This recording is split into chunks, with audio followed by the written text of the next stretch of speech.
12:30.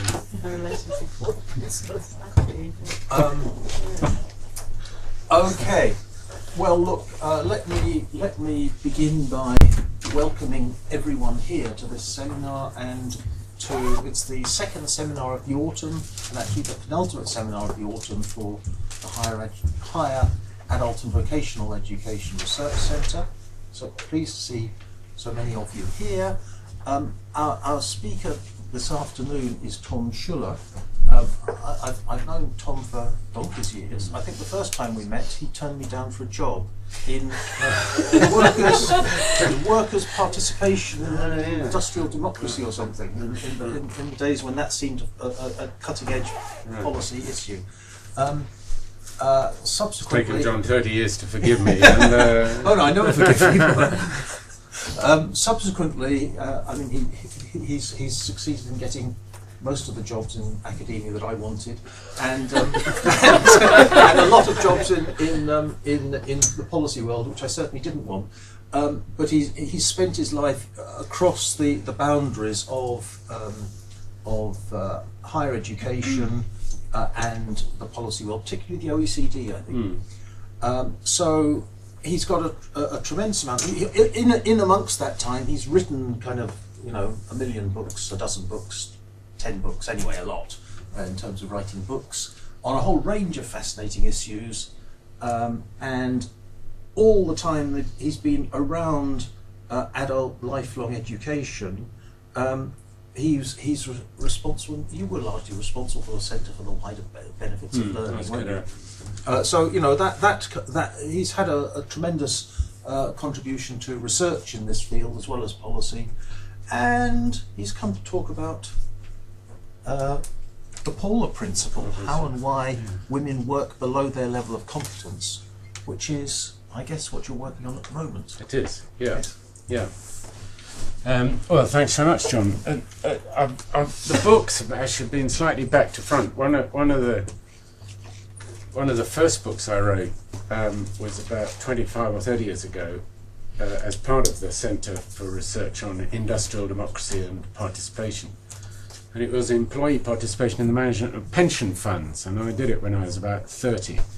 And all my contemporaries at the time used to get bored by me talking about pension funds, which I thought was a really interesting subject, actually. And then as the years went on, I used to get the occasional call as colleagues got older saying, "Oh, Tom, you know about pensions, don't you?"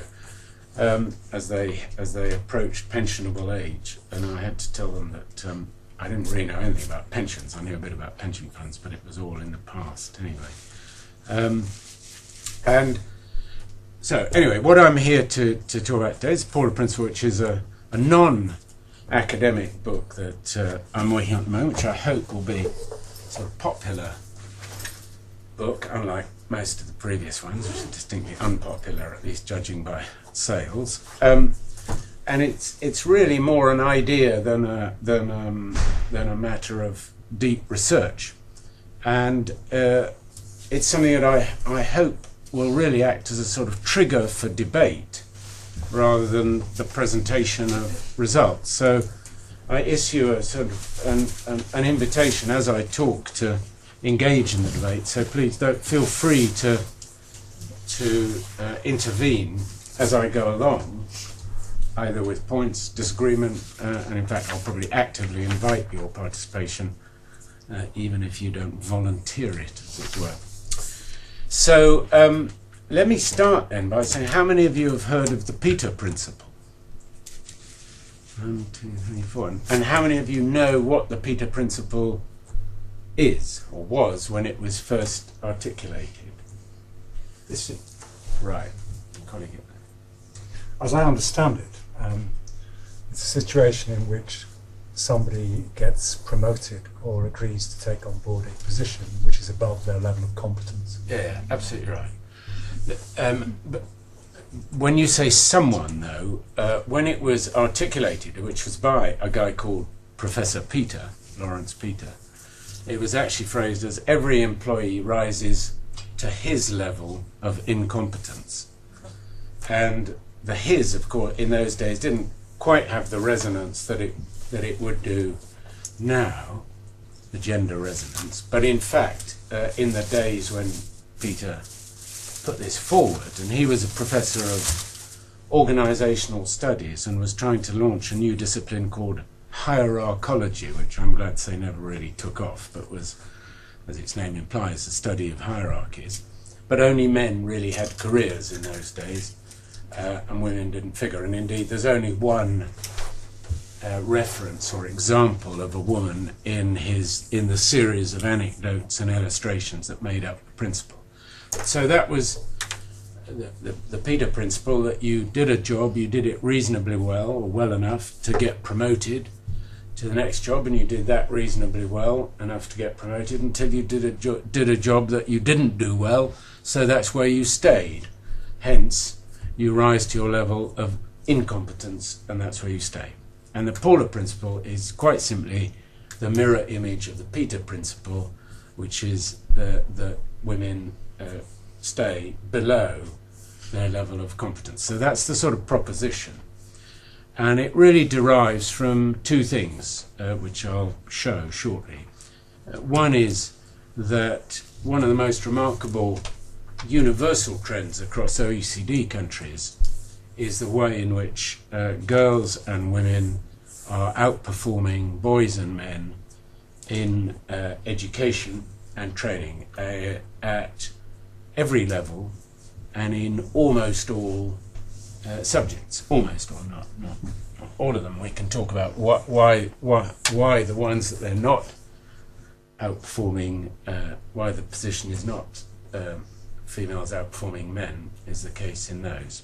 So you've got that on the one hand, and you might expect that, therefore, in a sort of meritocratic society with human capital investments, to be reflected in the workplace, particularly since not only do young women outperform young men, but when it gets to the workplace, to a slightly lesser extent, they go on adding to their human capital at a greater rate than men do.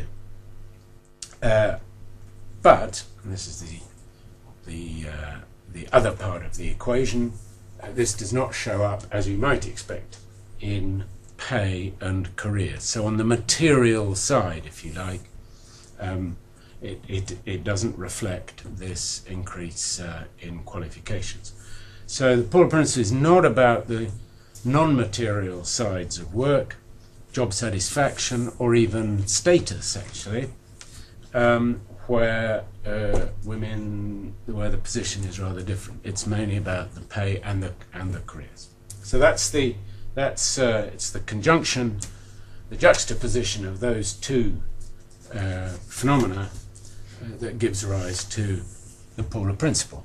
So what I thought I'd do is lay out some of the empirical evidence for that, and then look at, so why do we think this happens, and invite you to make some judgments on which of the factors play out most in that, and then come to some conclusions about, well, what does this imply? As John said, I've always had this sort of policy interest or applied interest, and I hope we can get on and talk about that. So this is very simply to give you a sense of the sort of historical sweep. And it's not actually a new phenomenon. And this is something that I think when I started looking into this, pretty much surprised me that the periodization, if you like, i.e. the length of time from which we have actually seen this happening, is maybe familiar to some of you, but it wasn't to me. But it's been going on for a while. And of course, the first one there is in further education participation. So a broad range of people taking part in a whole lot of things at FE. The rest, as you'd expect, it started in the schools. And the first date I've given you there is when girls overtook boys in getting 2 or more A-levels. So that was already getting on for 25 years ago. Then the fourth of those, naturally, sort of followed through as you would expect in higher education. And the last of those I've added, which was some just original data that I got, which is about elite universities, because one of the arguments was, well, women might be outperforming men, but it's actually only in the lower status institutions, and that does not seem to be the case. So it's been happening for quite a while, and you would expect, therefore, however long a lag, and that's a crucial issue, you'd expect that to show up. Here is a sort of summary chart of the way in which these crossovers have happened.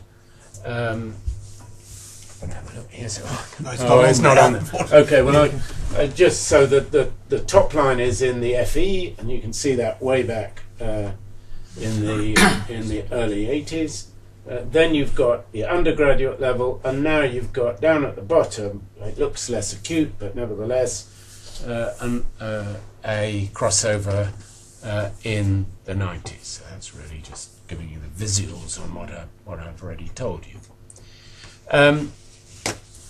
This is from NIACE, National Institute of Adult Continuing Education data, and probably understates the case, but it's from their overall surveys that when you look generally at participation in adult learning, again, it's been a crossover. It's not quite the same strong trend, but women take part more generally in adult learning than men do. That's not necessarily job related. In fact, most of it isn't job related, but it's the accumulation effect. Now, this is more up-to-date data. I'm going just to look at the countries, and down the. Has this got a pointer? I think you have got a pointer on it, but I forget how it works. One of those buttons at the top. Oh God, I've probably done it for goodness. Oh, there we are. Wait a minute, this one, is this, give us a... Yes, that's something. It's yeah, here it. Well, yes. There is a thing on it. Let me get up and point to it anyway. So, this is by sex and age. This is European data. It's just on selected countries with the Europeans there. And so each pair of columns, the male first and the female second. If we just look at the adults, for example, so let's take 35 to 44 and 45 to 54, and you can see at EU. It's one of these clever balls which too clever for me. You can see at EU level there's, okay, it may look a smallish gap, it's sort of 2+ percentage points in each of these, but it's 2 out of 8, 9, 10 percentage points. If you like, as a 25, you think of that as a 25% gap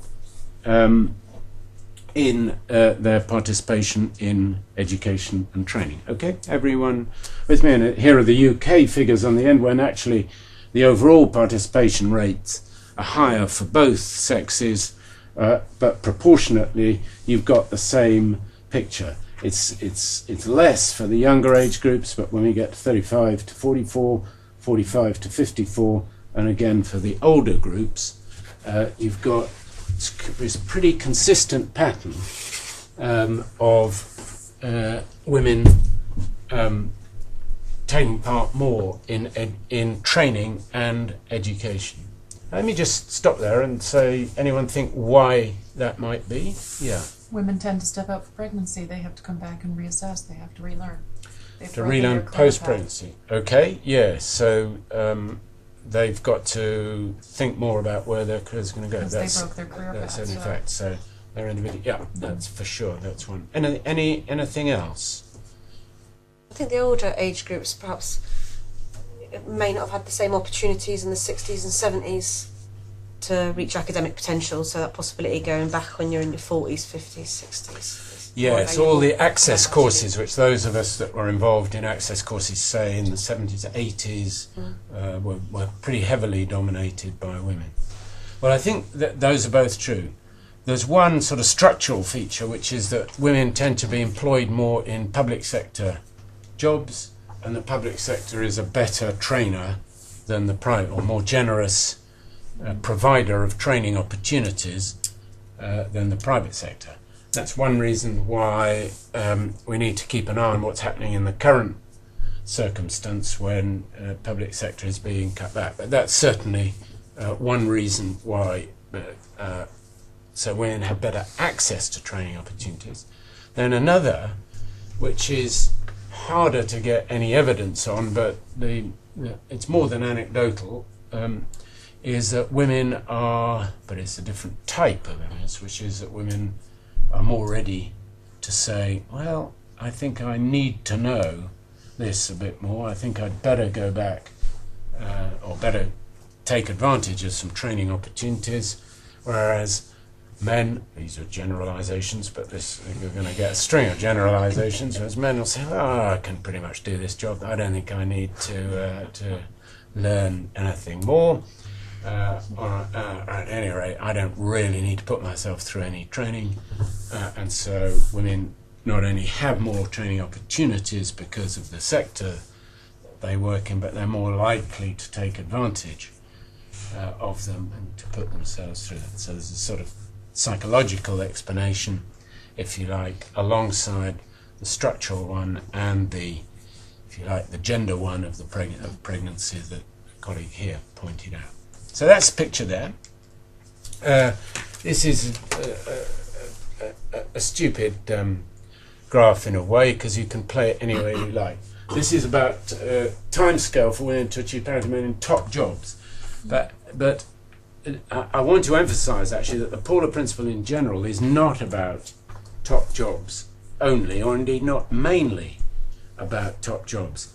That's where most of the debate is around when it comes to equality issues, and for understandable reasons, because that's where the power lies. It's also where there's greatest prominence and visibility, and the data is there.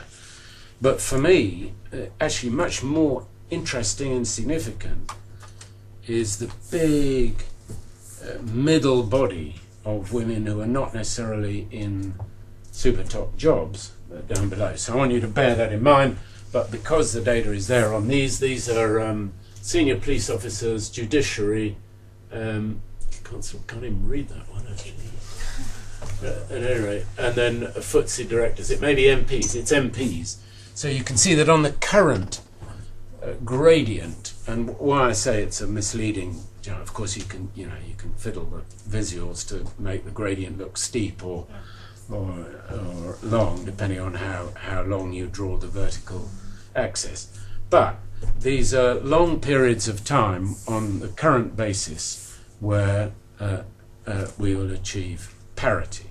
And having said that, also for me, parity is not actually the necessary standard, because if women are outperforming men and have higher qualifications, why draw the line at parity? You should be matching it up with the actual qualification profiles if you want to have a really truly meritocratic society, if you want that. Anyway, but that's where you get a sense of the lags involved, given the sort of timescales that I was pointing to with the previous data. And this is just to give you a sense of how long. This is a cartoon from 1954, which was reproduced 40 years later when equal pay was coming up again. So Mr. Butskellism mean anything to people here? It's a sign when you get old, actually, that you have to raise it. Butskill. No? Butler and Gateskill. It was the Butskellism was a sort of consensual view. So Butler a Tory, Gateskill Labour, and Butskellism was the general consensus approach to managing economics. And the Chancellor is saying agreement in principle, but we do not think time is opportune. So 40 years on, this Vicky cartoon was reproduced, and we're now another 20 years on, and there are still some pretty significant equal pay issues. So it's a reminder of the gradualism of progress. That's probably rather a kind word, of progress in this area. So let's get to sort of nitty gritty, and here is a chart from courtesy of HMRC.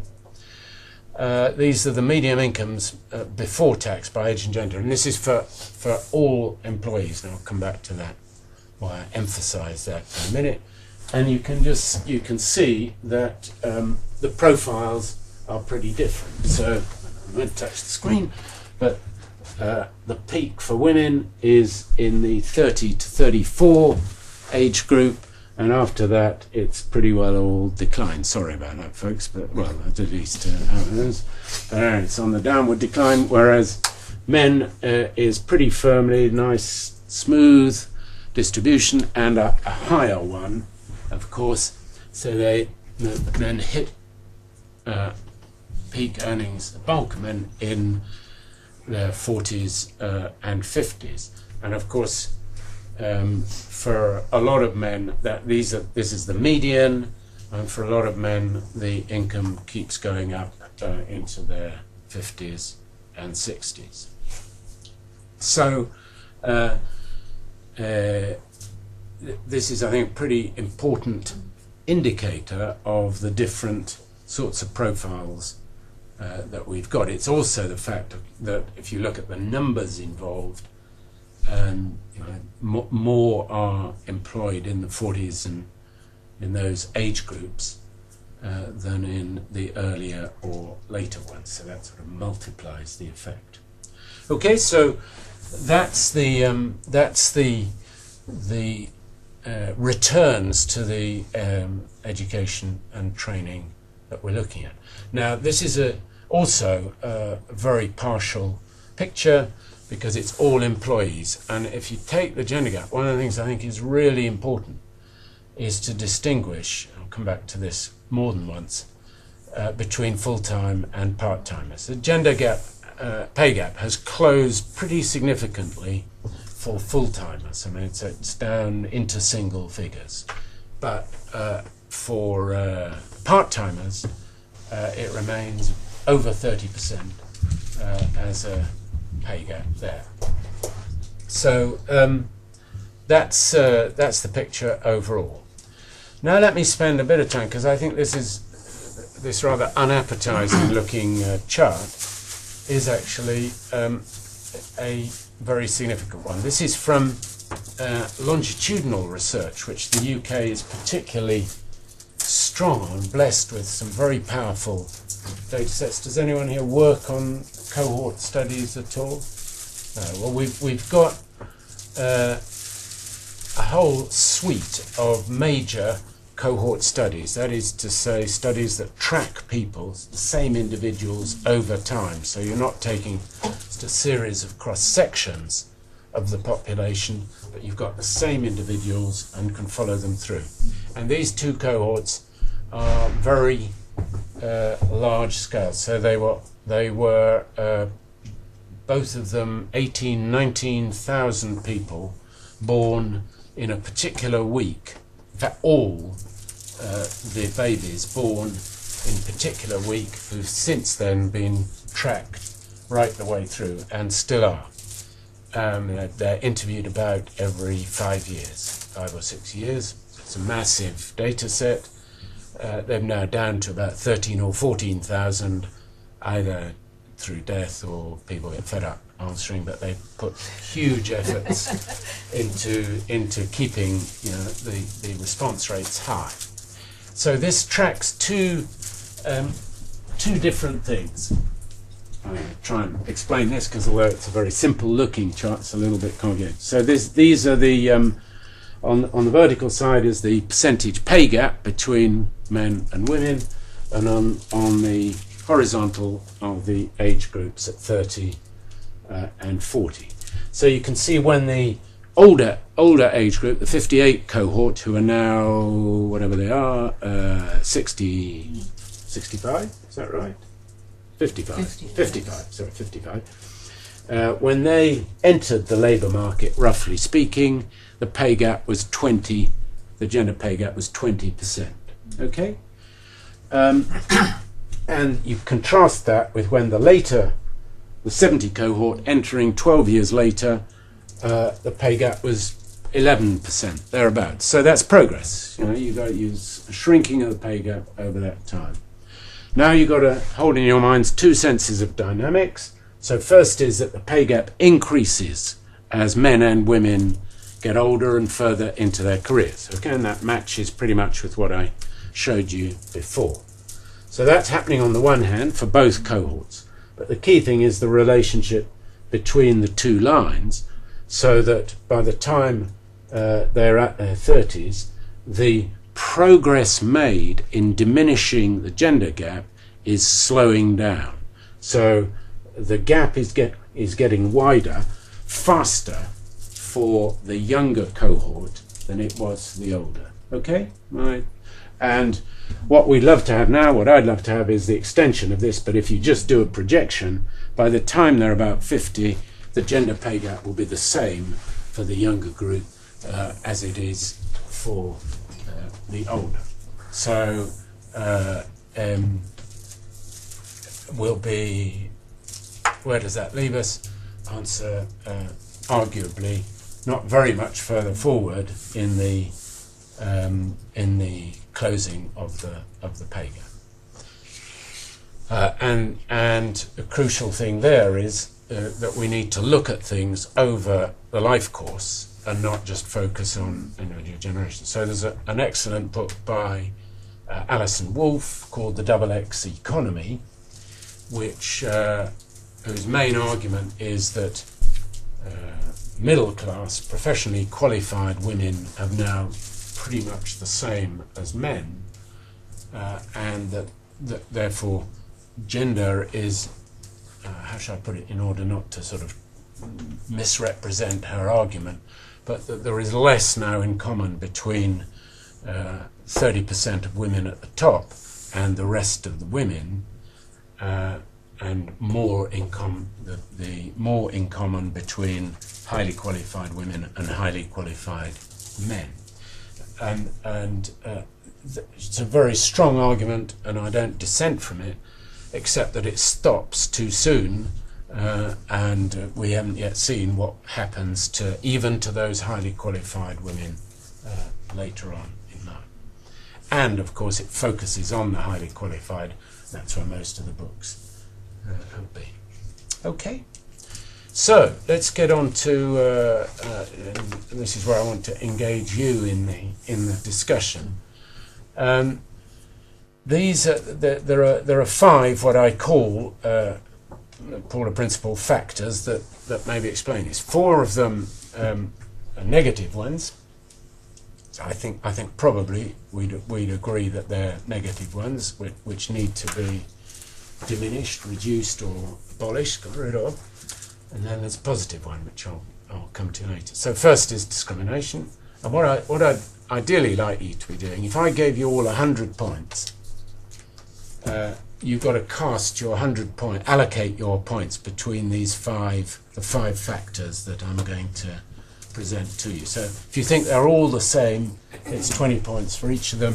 If you think one of them explains everything and the rest are really irrelevant, it's 100, 0, 0, 0, etc. Okay, so we get into the discussion on that.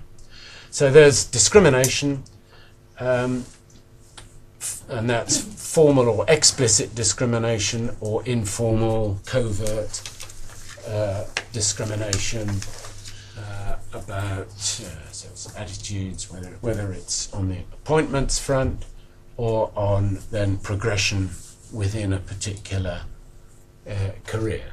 And we just spend the whole time talking about that. Examples of it, you may have your own examples. Arguably, it's diminished over the last 3 decades. We've had legislation on it, and certainly there are fewer, or rather there are more constraints on employers and managers discriminating overtly against women. The question is how far the more covert forms have actually diminished. And second, structural, what I call structural, perhaps just caring responsibilities. The obvious one of childcare, and the increasing one of elder care. More women look after older either parents or parents-in-law or just older people. And given the demographics, which I'm sure you're all familiar with, that's an issue that's increasing. It's also an open-ended one because whereas you can more or less, well, you can't really tell when children are going to be off your hands, but at least, you know. And it's a lot longer than it used to be. But at least there are defined points when they go to school or they go to college or get a job or whatever it is. As elder care these days can go on for a very long time. I've just got a mother who's just celebrated her 98th birthday, so it's been quite a long period.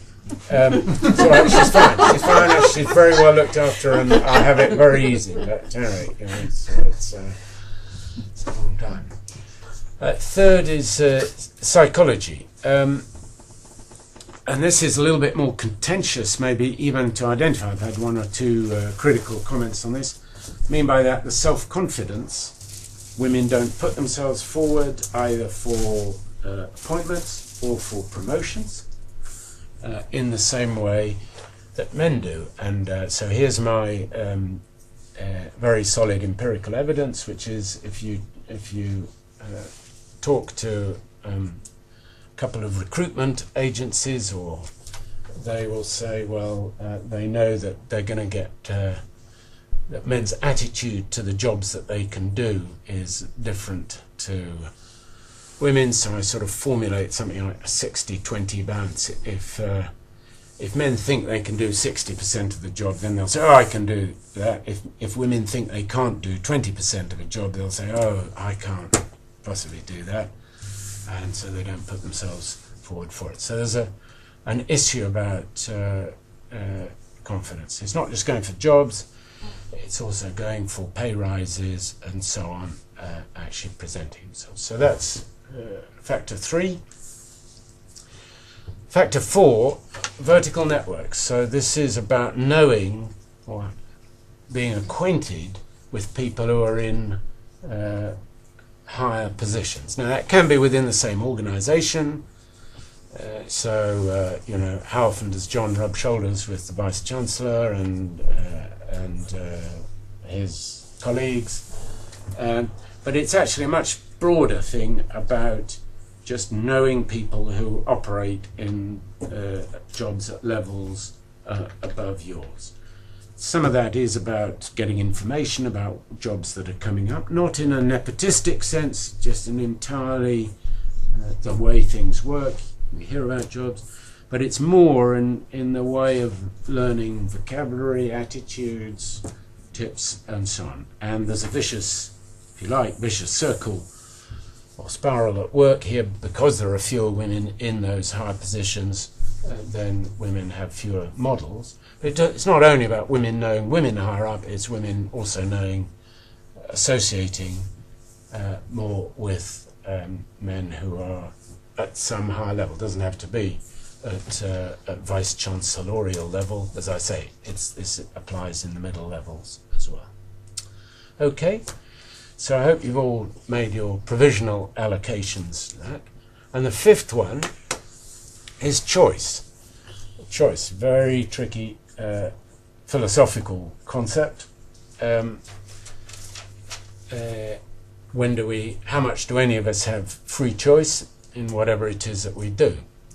And again, this is quite contentious, but the sense in which I'm using it is a sort of ordinary day-to-day one where we do actually regard people as having made choice. So obviously there are constrained choices, and I've talked to quite a few women who say, well, I might have gone for that job, but you know, I had the kids and partner, and it would have made life difficult at home, etc., and so I decided not to go for a promotion or go for another job, etc. Now that's you can say is a choice one kind, but there are very evident constraints.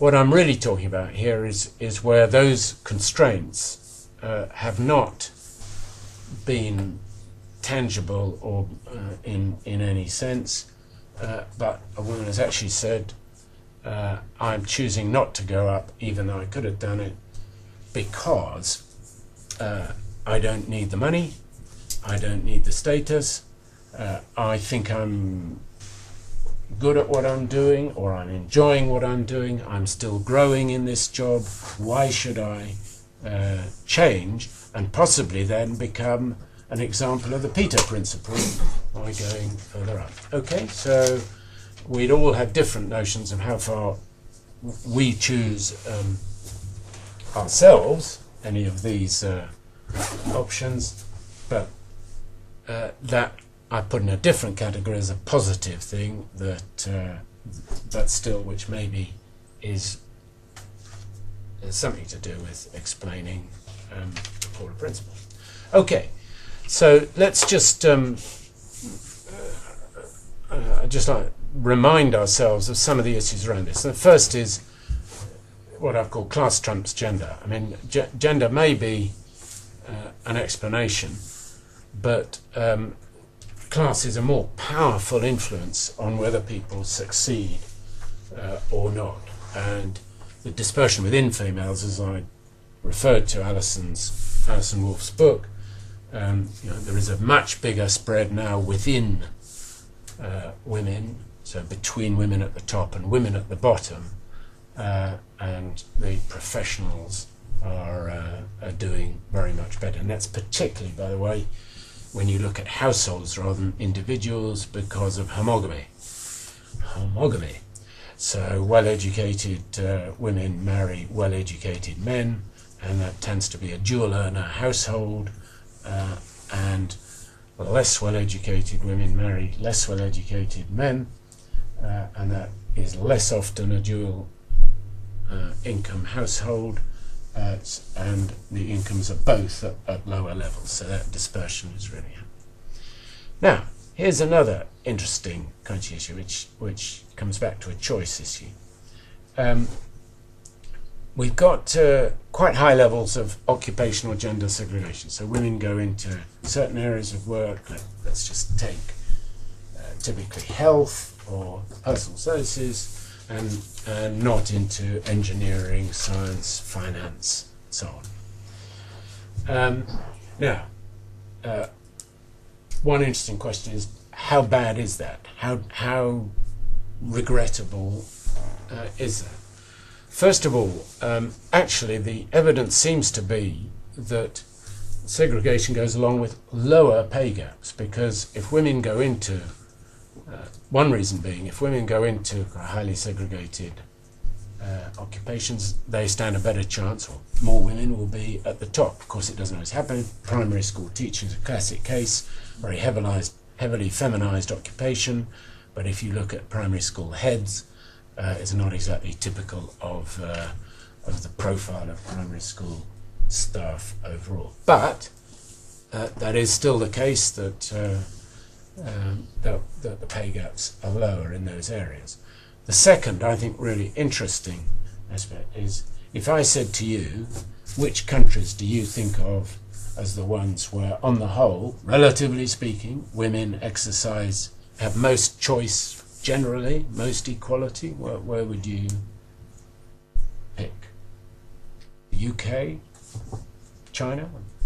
US. Sweden. The US? Yeah, but I'm being biased. Being biased, okay. The entire US, so non-objective position, the US. No, I wasn't thinking of the US, actually. In fact, the US has rather low. It's not. Well, okay. No, it does have, it's true. No, That's I true. was That's joking a true. little bit there. It does have quite a lot of choice. Besides But that. so which do you think? Sweden. Asia, yeah, the Scandinavian countries, generally, we, on most scores, I mean, you have to say they're where, in fact, both culturally and provisions like childcare and so on. Well, sadly for the Scandinavians in one sense, what happens in Scandinavia is the women all rush into the very highly feminized occupations, health, teaching, and so on, which makes the Scandinavians tear their hair out, because here they are striving for equality, and all the women go and do the stereotypical women's jobs. And they have higher levels of occupation and gender segregation than in most other countries, certainly much higher than in the States and the UK. Now, it's partly because the penalties are much lower, so relative teacher to banker, to take or financial services is a much lower gap, and so they lose less. But even allowing for that, it's still a very pronounced trend.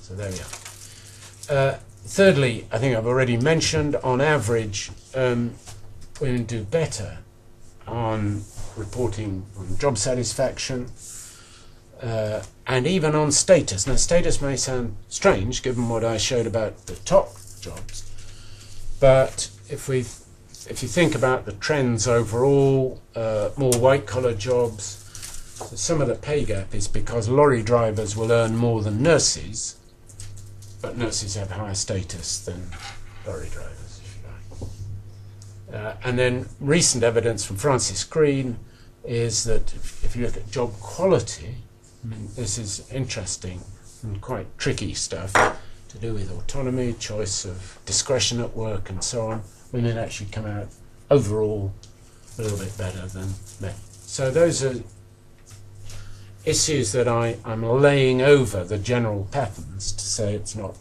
maybe as simple as you might think. Okay. So what do we if this is an issue, and I think it is an issue, although I don't think it's as simple an issue as as it might appear. What do we do about it? And then I have nothing very original to say about this, and certainly nothing original on these three issues. Childcare, absolutely crunch issue, because that's when the real gap in the trajectories shows up. Overall reduction of pay inequalities, which you may think independently is a good thing, but certainly it has a strong gender dimension. And thirdly, really working to make sure that girls and women, that their aspirations, that they have a genuine information, and not just information, but encouragement, support to not all rush into hairdressing as opposed to engineering. Slightly less familiar are these three, which is to think about how women can have stronger ties to people at the levels above them. On the whole, women's horizontal social capital, i.e. their peers, but bonding with their peer groups, is probably stronger than men's. But when it comes to linking social capital, as it's called, i.e. the access to levels above you, it's weaker, and there are measures there. And there's quite a lot of activity on that, mentoring schemes and so on. But it's certainly one that's in it. Refocusing the skills debate. Now, we can talk a lot about that. John mentioned I came from OECD. There's always put lots of emphasis on the supply side of skills, i.e. how to boost the qualifications. But I think the big policy application of the Paula Principle is to show that just acting on that supply side doesn't do the trick. And we need to think more about how far qualifications and competencies are actually used at work. A big issue now, I'm just reading the train on the way up, ONS has just produced figures about how many graduates are now employed in lower skill level jobs, so there's a real issue there on the match. And then something we might want to do, which is actually think, so why is it that women do better in education and training? So I invite comments on all of that. Oh God, sorry about that. That was a bit slightly silly. Here we come to the crunch. I didn't expect it to come out that loudly. Anyway, so here's the denouement, if you like, which is how do we get rid of the full-time work as the model that we really operate in when we think and talk about work. Now, you may say that's not the case, but actually when you look at most statistics, they are still gathered. The gender gap that is usually referred to, its pay gap, is about full-time workers on the whole. Many of the statistics simply eliminate part-timers, and actually even the definition of issues with distinguishing between full and part-timers is pretty strange, really. So I think the question of what we do about the Paula Principle, the underutilization of and under-recognition of women's competencies, actually comes down to men behaving differently.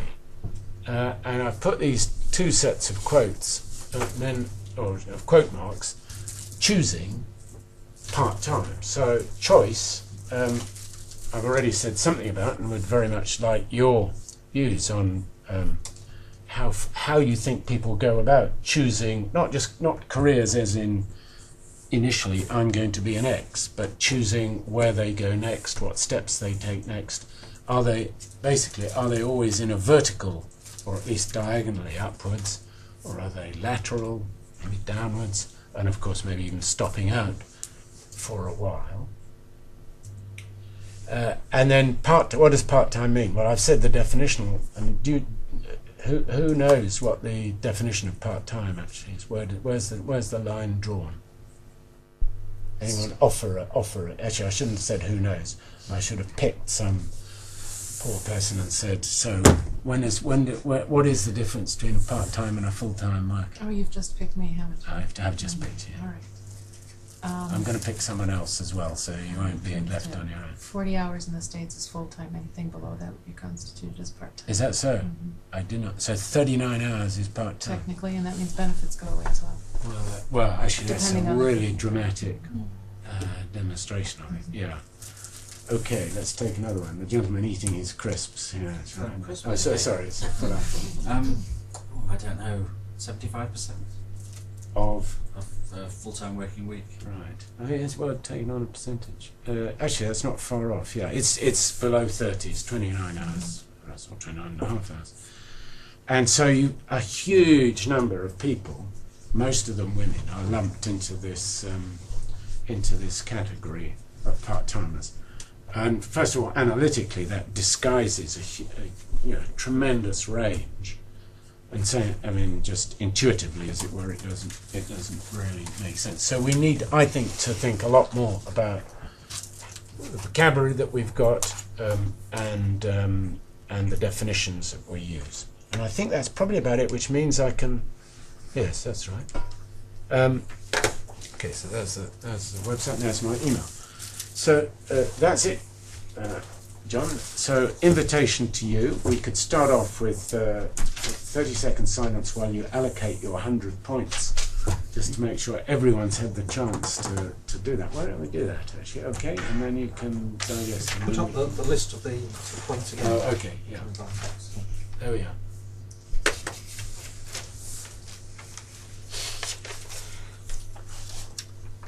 Do we allocate also to choice? Yeah, it's across the 5 factors. So if you think it's all because women just choose not to go upwards, then you put 100 there. But Okay. Do we choose particular context? choose your own, so that you can say why you've. I mean, not your own individual one. Oh, sorry. When I it's terrible. But down at the bottom right is a Venn diagram which actually comes out of the rather small number of people who visited the website and voted. But there it was a forced choice. And of course, in one sense, this is a very limited exercise because they interact with each other. So I think few people are going to say it's a single choice, but it just represents what one group of people.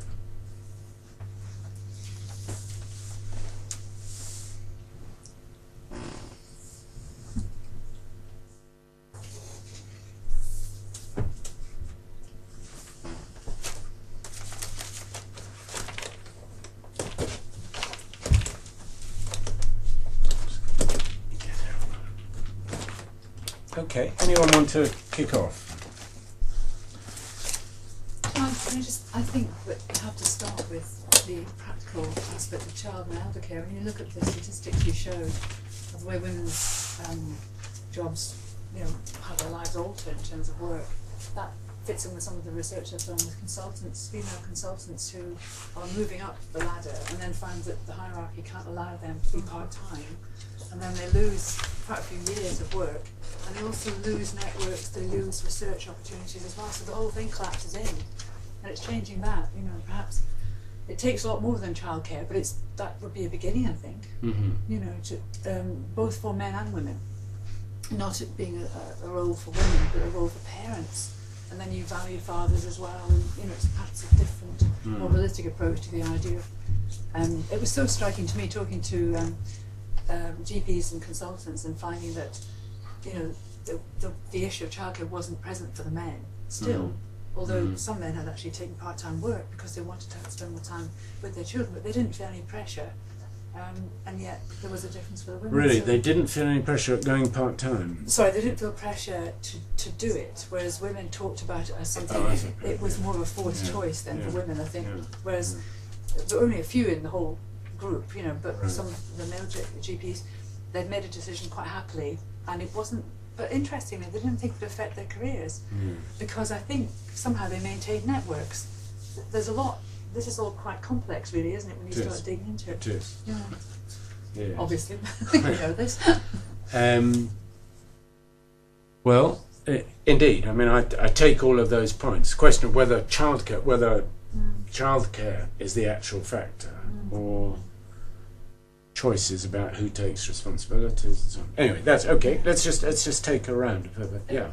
Just following on from that, I did read some reports, I think they were like 10 to 15 years old, in terms of the roles that women play in the home, and that even when women are in senior positions and both partners are working full time, women were still taking the major decisions in the home and the major responsibilities for childcare. Yeah. Is that still the case? Do you have any data on that? Yes. And they still do most of the domestic labour, as it's called. Yeah. Very much so. Presumably that must have a bearing on these choices and whether women choose to take more responsible roles in the workplace. It does, yeah. I mean, that's a structural constraint on them. Can they manage that? But it's still the case? Yes. That is happening? Yes. I mean, there is some change in the division of domestic labour, but not very much, and certainly not one that reflects if women are working full time. There is relatively very little compensation in the division of domestic labour, if you like. Some, but some of that's related to educational levels. So, full-time women, educated women, partnered with educated men tend to do more domestic labour than less educated men. I guess you could say it's a positive thing, but at least that association. But on the whole, there's certainly no full compensation. Anyone else?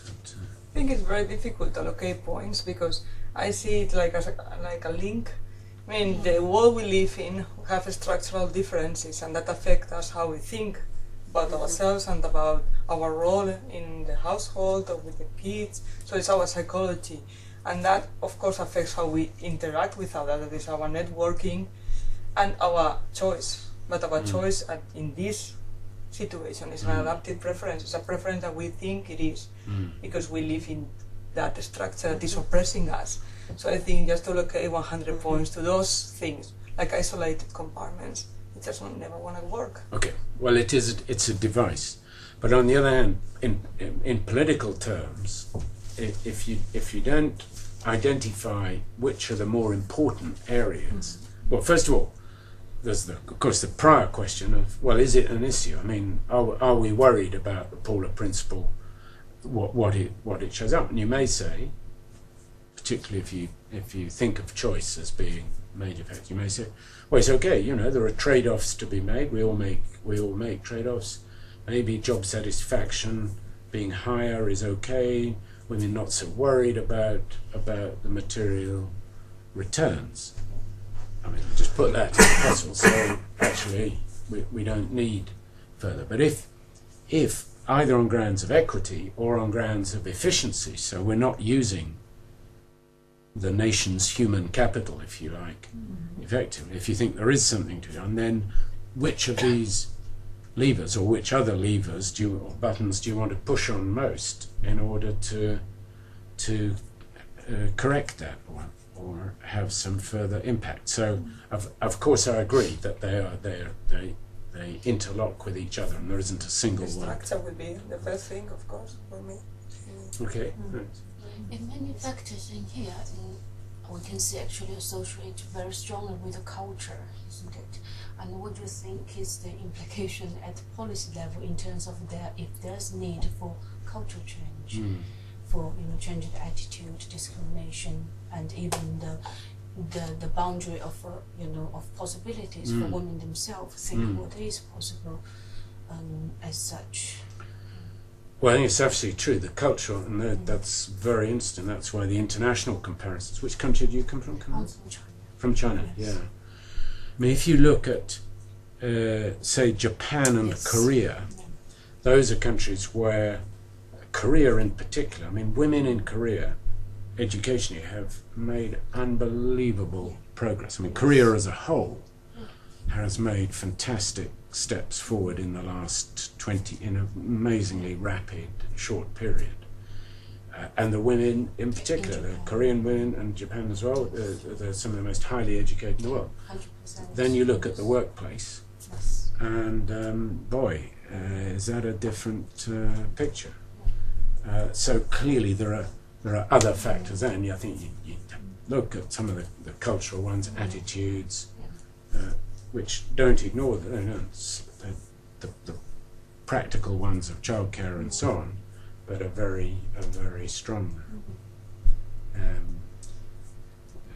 mean, vertical networks is a particularly strong factor in Japan. I think knowing people, and that's the way business is done.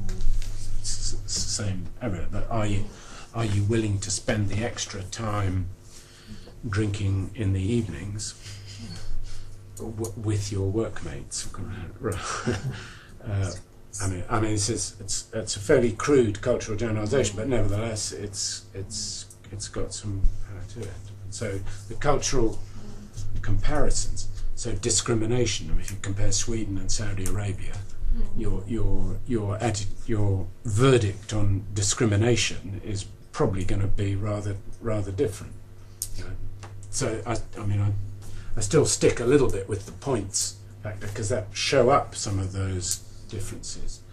And I mean, if I had this as a sort of 10-year project, you'd want to look at it by different sectors, say occupational sectors. So how does this play out in education as opposed to the oil industry, as opposed to finance, as opposed to health or something, and particularly in some of the more scientific areas, engineering and so on, it's a very major issue, and particularly that one of losing, on a purely applied pragmatic basis. Physics is one of the areas where men still do better than women.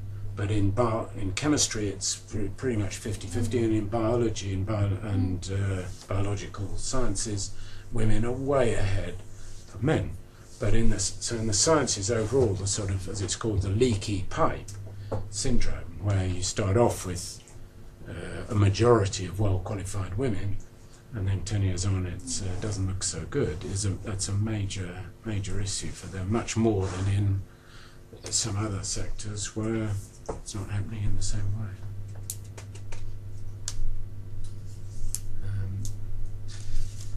What would you say from the Chinese point of view? I would say, because I know a friend who completed her doctoral study here and applied a job in a university in China, and she was rejected by her age.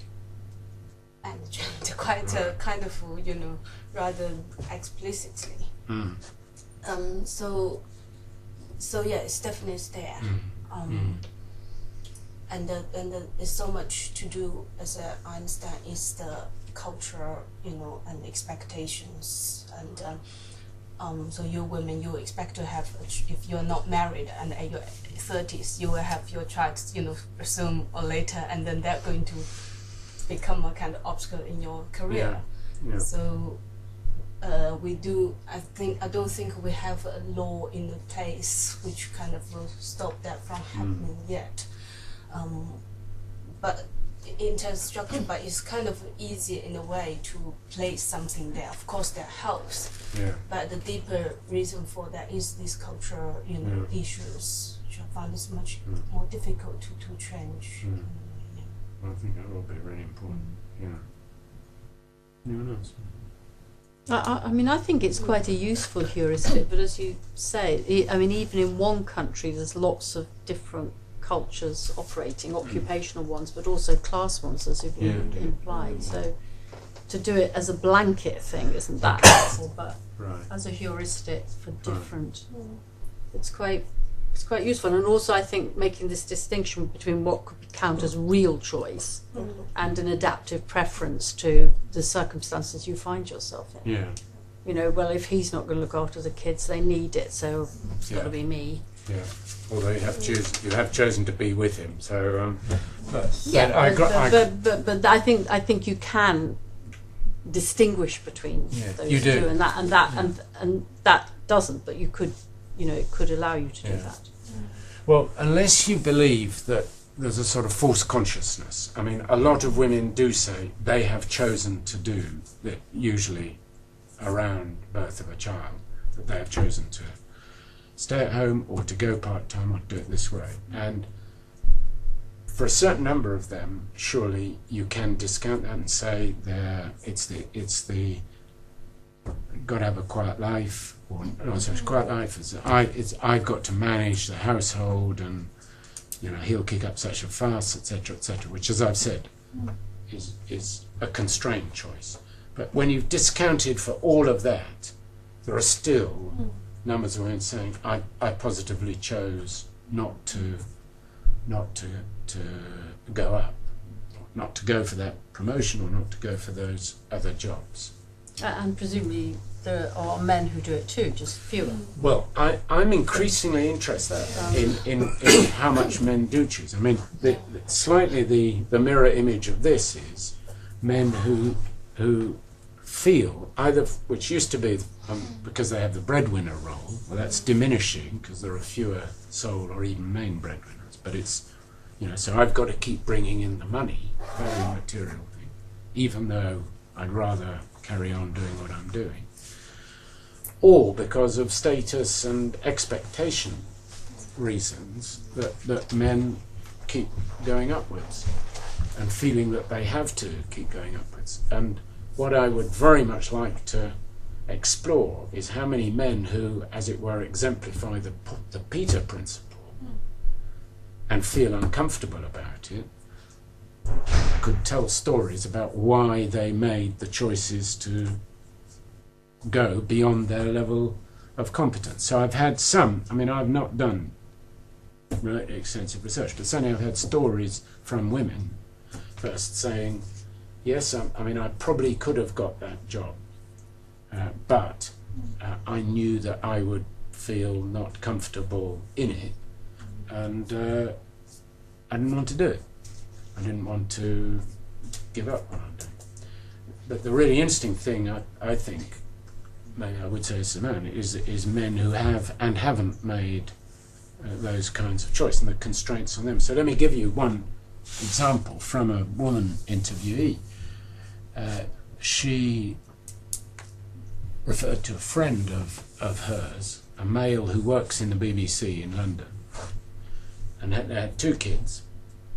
I think he's in his 30s, and he decided to go onto a 4-day week.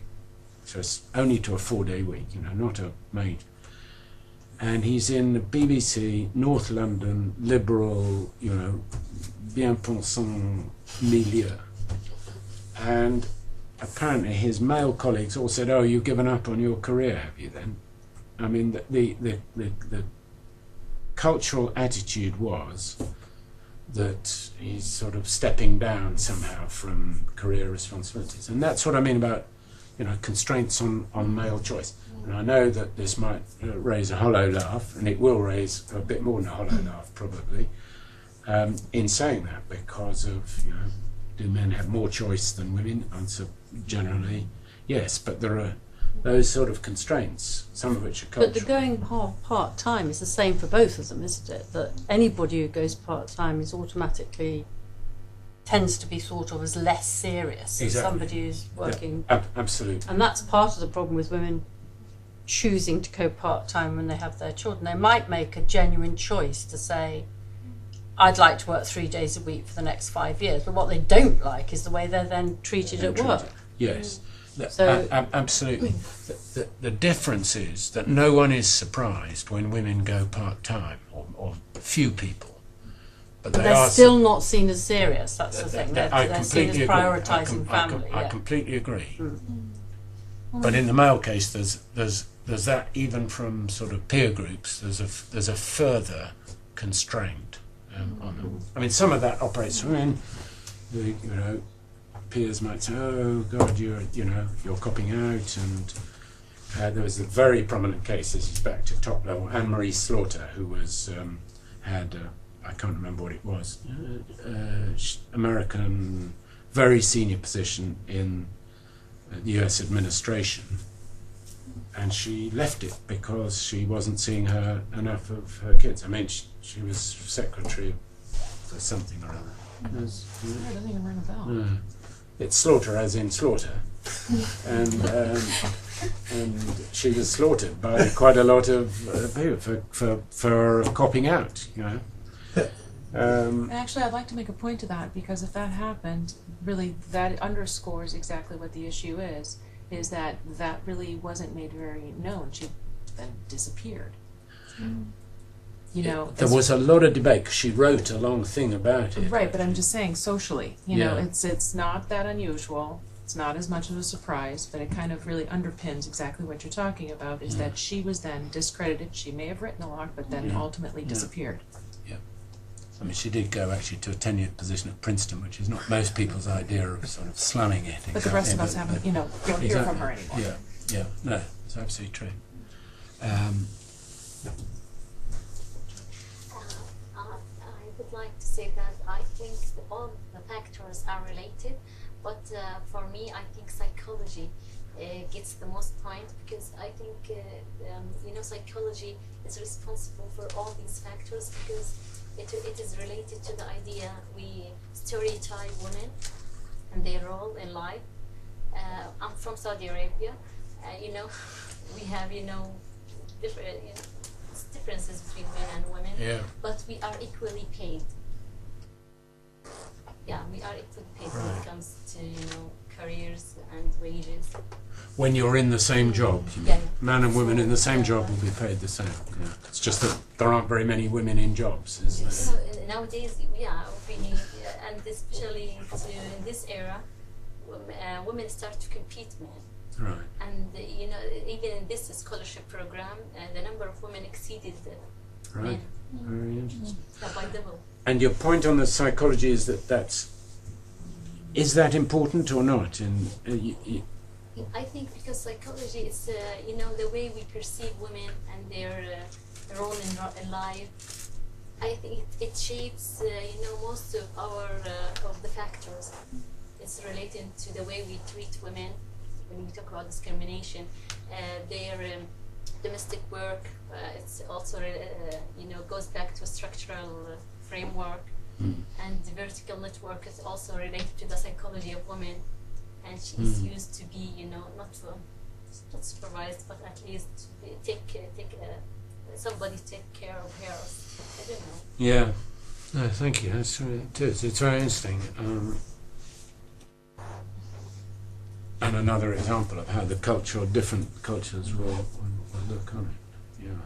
Yeah, for me, I think in my country it's the cultural aspect, not religion, because most of the people say religion. No, religion Islam, it's encourages women to go to work, but the culture is, we are very conservative culture, and men are so protective, and this is, cultural related to the cultural aspects. Very interesting. So on the scholarship program that you're referring to, more women than men, so on the sort of meritocratic basis, and what happens then to the graduates of the scholarship program? Talking about the number of women, even in Saudi Arabia, the number of the men exceeds the number of men, and I think they relate this factor to this reality maybe. But when we go back now, we can work as engineers. In the past, you can't find these jobs. Nurses in the back, they can't work at night. They don't have night shift. But now we started, to change this mentality. Yeah, we are open a bit. Right. Can I just ask a bit through? Do you think is it changing? Is it the change escalating? Is it happening more quickly now? Do you think when you go back? Do you feel the change is becoming more rapid, or the change is is it coming from men and women themselves, or from top down? It's from top down. I think the country is adopting this open what they call it culture, but because the religious power is the dominated one. But and they refuse most of the procedures, or what they call it, the new policies. But now when it comes to the new generation, now they want to get more rights for women, and I noticed that the changes now is much more happening rapidly.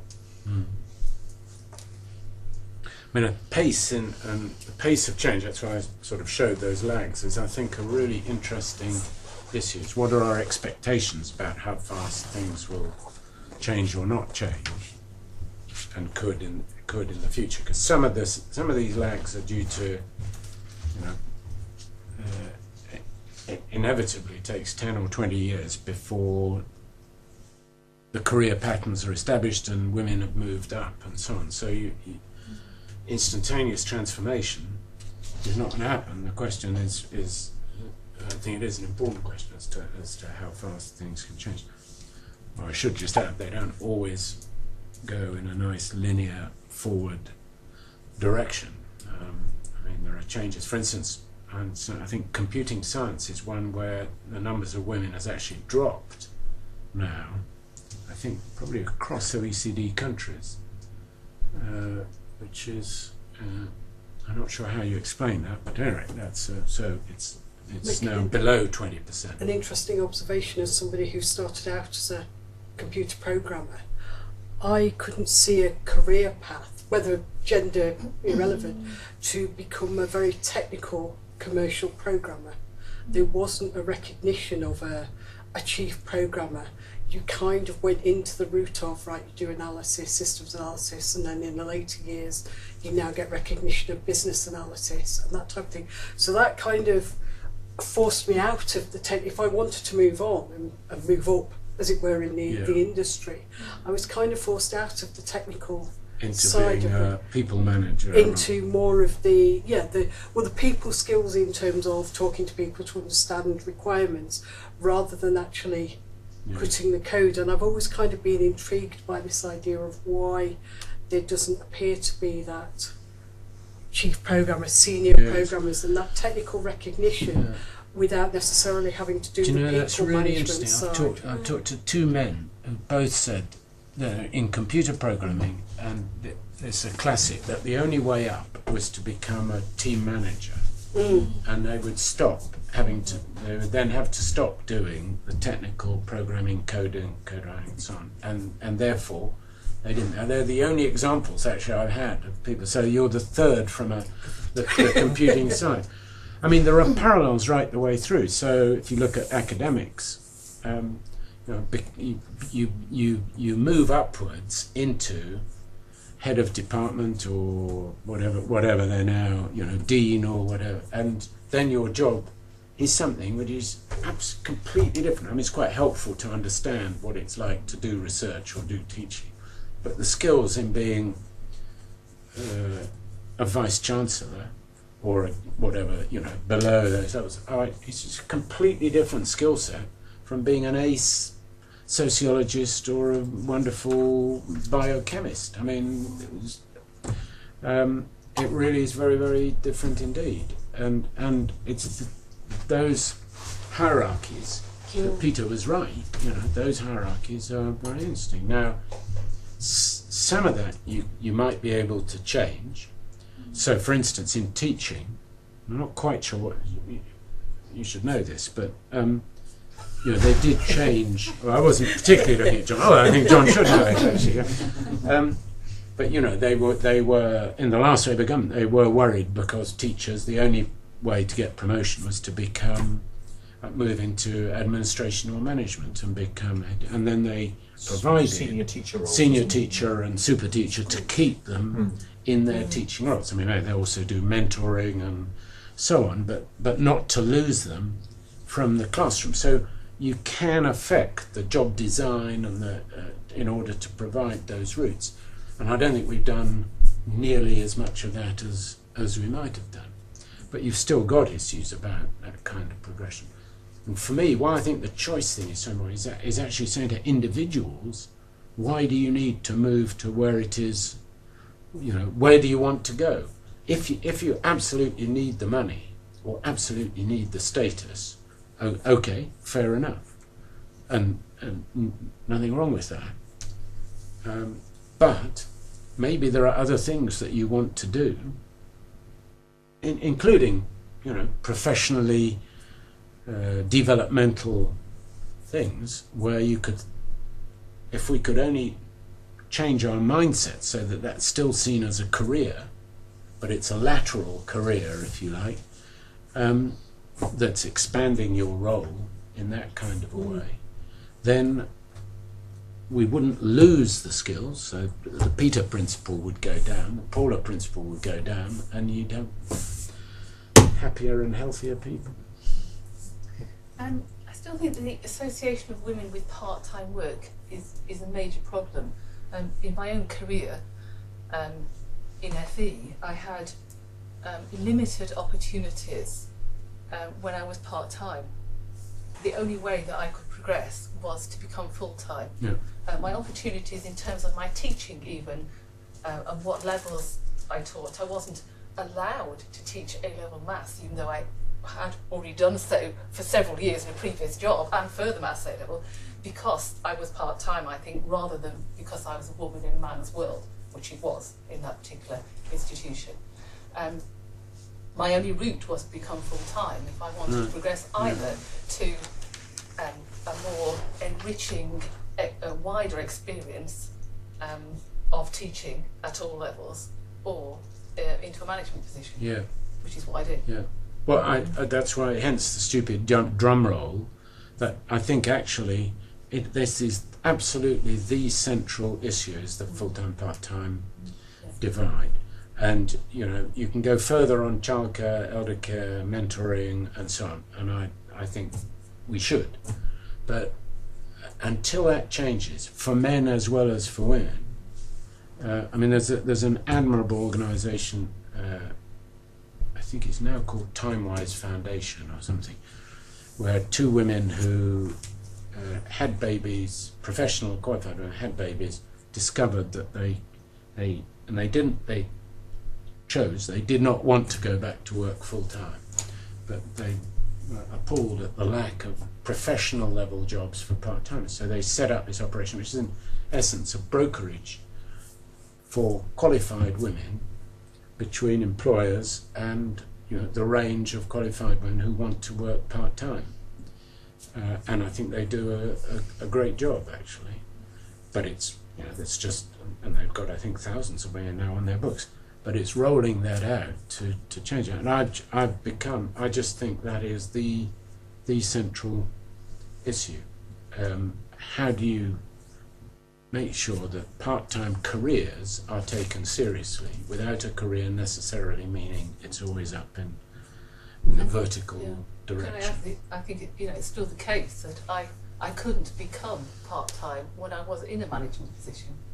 Right. There were no part-time management jobs at Well, my level. Indeed. You were either full-time I mean, or you were I recognise, and here again is why, playing it out in different countries, sectors, organisations, there are some constraints on the extent to which you can go part-time. If you're a researcher, is there any real reason why you shouldn't do it part-time? Being a manager, the idea of presence may be there. I'm sure, it's often very much overplayed, but clearly there are jobs.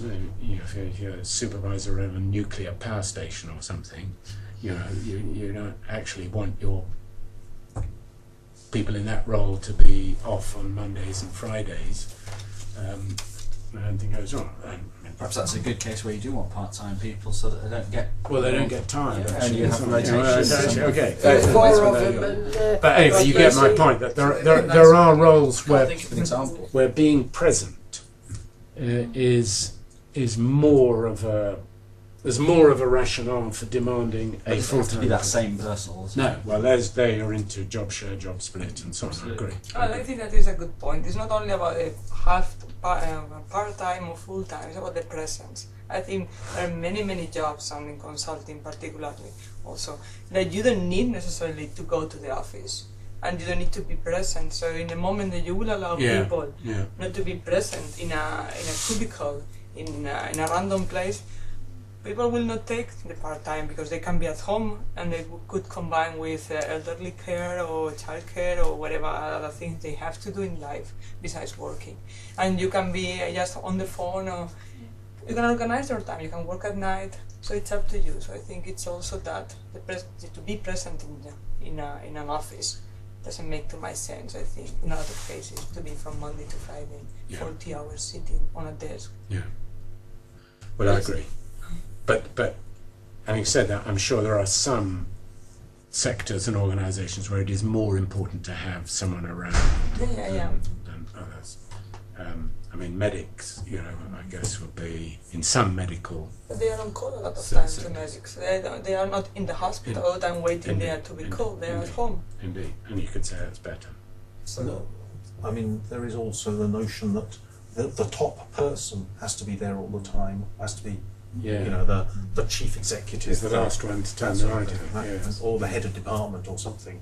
Yeah. Because these can't be I'm just thinking in medicine that there is a problem with continuity of care, because there's a huge push in the NHS at the moment to provide continuity of care, and there is a problem with part-time. So you have to be quite adept at trying to fit all of these needs of our society together. What we're now wanting from the NHS, etc., is this kind of...